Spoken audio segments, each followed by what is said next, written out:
যখন দেখুন বৃষ্টি হচ্ছে তখন দোয়া করবেন, দোয়া কবুল হবে ইনশাআল্লাহ।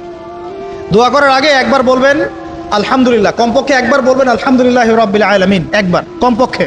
মানে প্রথমে আল্লাহর প্রশংসা করবেন, তারপর একবার দরুদ পড়বেন আল্লাহুম্মা সাল্লি আলা মুহাম্মাদ ওয়া সাল্লিম, তারপর হাত তুলে দোয়া শুরু করবেন। বৃষ্টি পড়ছে, দোয়া শুরু করে দেন, দোয়া কবুল হবে ইনশাআল্লাহ। আজান দিয়েছে, আজান এবং একামতের মাঝখানে সময়টা আছে, এই সময়টা কাজে লাগান, দোয়া কবুল হবে ইনশাআল্লাহ। নামাজে দাঁড়িয়েছেন, সেজদায় গিয়েছেন, সেজদায় দোয়া করেন, দোয়া কবুল হবে ইনশাআল্লাহ। প্রশ্ন করে অনেকে যে ভাই সেজদায় কি বাংলায় দোয়া করা যাবে?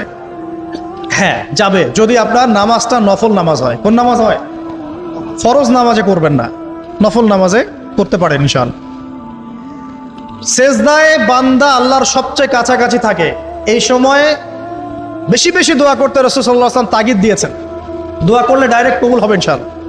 পিতা মাতার খেদমত করে দোয়া করেন, দোয়া কবুল হবে ইনশাআল্লাহ।